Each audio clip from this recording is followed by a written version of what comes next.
Good மார்னிங்மா. நான் மகா. 10வது மேத்ஸில் அளவியல் பாடத்தில் பயிற்சி 7.4 மூன்றாவது கணக்கு. முழுமையாக நீரால் நிரம்பியுள்ள ஒரு கூம்பு வடிவ குடுவையின் ஆரம் 6 அலகுகள் மற்றும் உயரம் h அலகுகள் ஆகும்.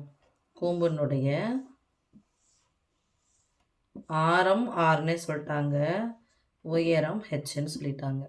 இது ஃபுல்லாக என்ன பண்ணியிருக்குன்னா தண்ணி நிரம்பியிருக்கு. ஓகே.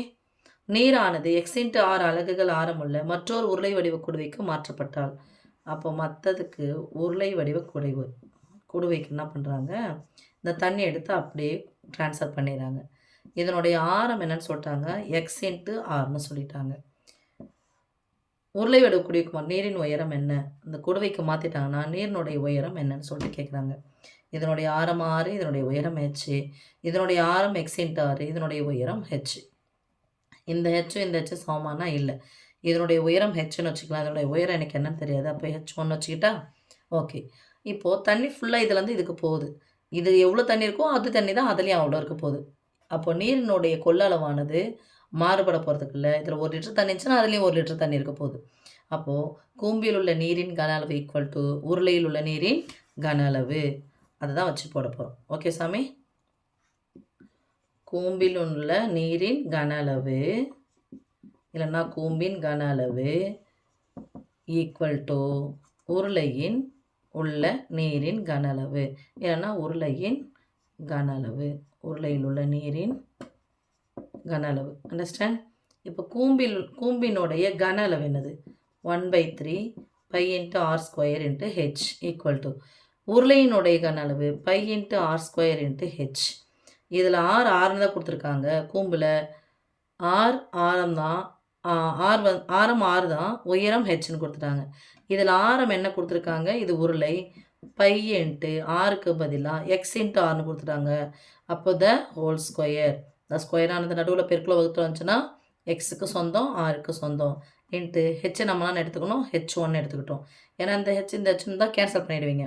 ஸோ இதனுடைய உயரம் ஹெச் தான், இதனுடைய உயரம் தான் என்ன கேட்குறாங்க, உருளையினுடைய உயரம். உருளையினுடைய உயரத்தில் ஹெச்ன்றது உயரம், இது எனக்கு தெரியாது. அதனால் இதை h1 எடுத்துக்கிறேன். இங்கே 1/3 π×r² h. இதை போடலாம். π நடுவில் பெருக்கலோ வகுத்துல வந்துச்சுன்னா அந்த ஸ்கொயரானது எக்ஸுக்கு சொந்தம், ஆருக்கு சொந்தம். அப்போ x² r² h1. இது 1/3 π×r² h. இப்போது இங்கே எல்லாமே பெருக்கல் தான் இருக்குது, இங்கேயும் நடுவில் பெருக்கல் தான் இருக்குது. இந்த பெருக்கலாக இருக்கிறது இந்த பக்கம் வந்துச்சுன்னா வகுத்தலாமா இருப்போம். அப்போ என்ன பண்ண போகிறோம், ஈக்குவல்டுக்கு அப்புறமா பெருக்கல் இருக்கிறத பெருக்கல் அப்படியே கேன்சல் பண்ண போகிறோம், வகுத்தல் இருந்தால் வகுத்தலை கேன்சல் பண்ண போகிறோம். பெருக்கல் பை கேன்சல், பெருக்கல் r² கேன்சல். இங்கே h1 இருக்குது, இங்கே x² இருக்குது, இங்கே 3 இருக்குது, /3 இருக்குது. எனக்கு யார் வேணும், h1 தான் வேணும். ஸோ தேவையானதுங்க வச்சுக்கிறேன், தேவையில்லாத இந்த பக்கம் எடுத்துகிட்டு வந்துடுறேன். பெருக்கலாக இருக்க x² இந்த பக்கம் வந்துச்சுன்னா வகுத்தலாம் மாறும்.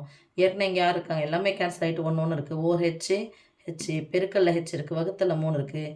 இதே வகுத்தல் கூட தான் வந்து இந்த x² சேருது. அப்போ 3 × x². நான் எழுதணும் அலகுகள். இது யாருடையது, உருளையின் உயரம். ஓகேம்மா. அப்போ உருளையின் உயரம் h1 equal to h by, அதாவது கூம்பின் உயரம் பை 3 மடங்கு x² அலகுகள். ரைட்? தேங்க்யூம்மா.